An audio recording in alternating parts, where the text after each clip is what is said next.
How's it going? This is Eno and welcome. So the gun show was through town this past weekend and I just couldn't help picking up myself another project. Unfortunately, I'm not going to be doing this project myself here on the bench. I actually took it to a friend of mine to have it done for me. So what I picked up was a early 50s Stevens 620. It's a civilian shotgun, very popular. They were made through, I think, well, they started around the late 20s and they were made through, I think, around about the mid 50s. Tons of them were made. You know, I'm not going to call it the Mosin Nagant of the shotgun world, but they were definitely a ton of them. And they're available even to this day for relatively inexpensive prices. I mean, usually around $200 to $300, give or take, is a good price for one. If you find one that's, you know, in really good condition, like new condition, you might see it in the $400 to $500 range. If you get one that's, you know, pretty beat up, it might be in the $150 to $200 range. But most of them are going in that kind of $200 to $300 range.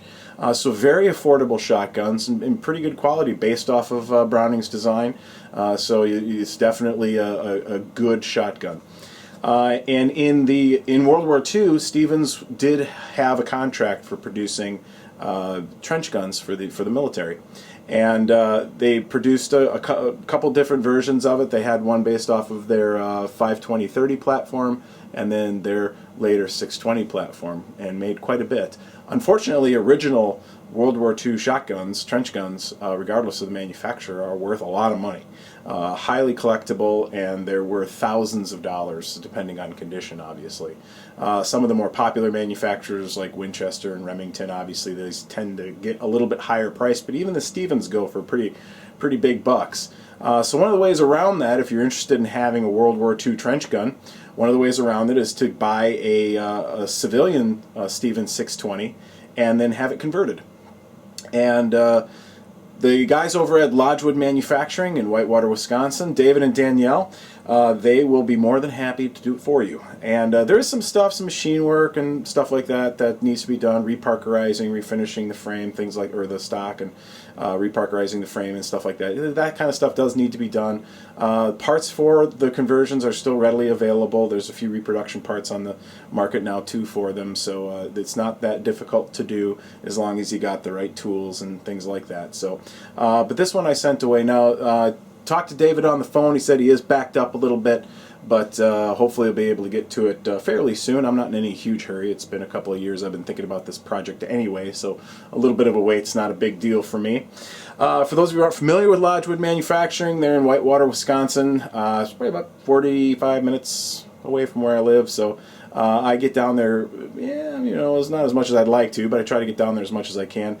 Primarily specializes in reproduction and antique black powder rifles. He's not an FFL, so he can't sell you a shotgun, but he certainly can sell you, you know, Civil War era rifled muskets and handguns and things like that. The types of guns you don't need an FFL for, and absolutely top-notch gunsmith, doing you know, repair work on you know, antique firearms, doing defarbing and modifications to replicas and reproductions and things like that. So it does a lot of really good work there. I've bought a number of rifles from him over the years. 58 Enfield, 1858 Enfield. I bought my 1864 Springfield from him.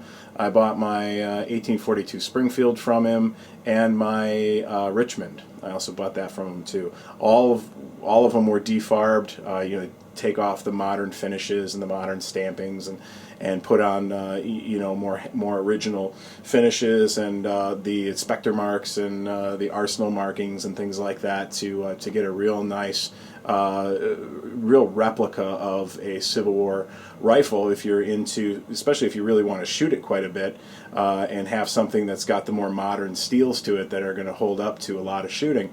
That's definitely a good way to go. Or if you do reenacting or skirmish shooting, things like that, obviously you want to go that route.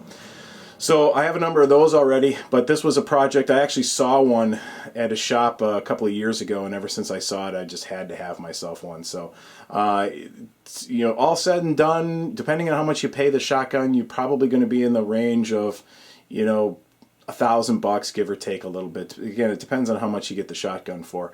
So, you know, it is affordable, especially when you compare it to to the prices of the originals. I mean, it's definitely a big savings, and especially if, like me, you really want to put the screws to it and actually shoot it and really roll it. It'd be a shame to go shooting out a real piece of history there.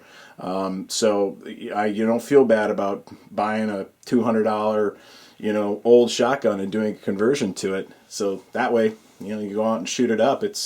That's all right. You can always get another one. So. And again, like I said, Stevens 620s are all over the place, and they're relatively cheap. There's usually always a handful of them on Gunbroker going for, a couple $100 or so. So, you can pick them up pretty good. And, it's impractical too to even do that with an old, Remington or an old Winchester. I mean, those in the civilian shotguns, those in themselves are collector's items, and they really do command buku bucks these days. So it'd be a shame to pick up some real nice antique Winchester or something like that and go chopping it up, and you probably wind up spending way more money than if you just bought an original trench gun anyway. So the Stevens 620 is a really great route to go. So I took it over there the other day, so it's in the hands of Dave right now, and hopefully we'll get to it pretty soon. And as soon as it's all done, I go pick it up. I'll do a video about it, let you guys see it. So I'm excited. And check them out, LodgewoodManufacturing.com. I'll put a link to them down there. You can run through their website and see what they do. Really great little shop, and again, really, really high quality work. So if you're into that sort of thing, you definitely want to check them out.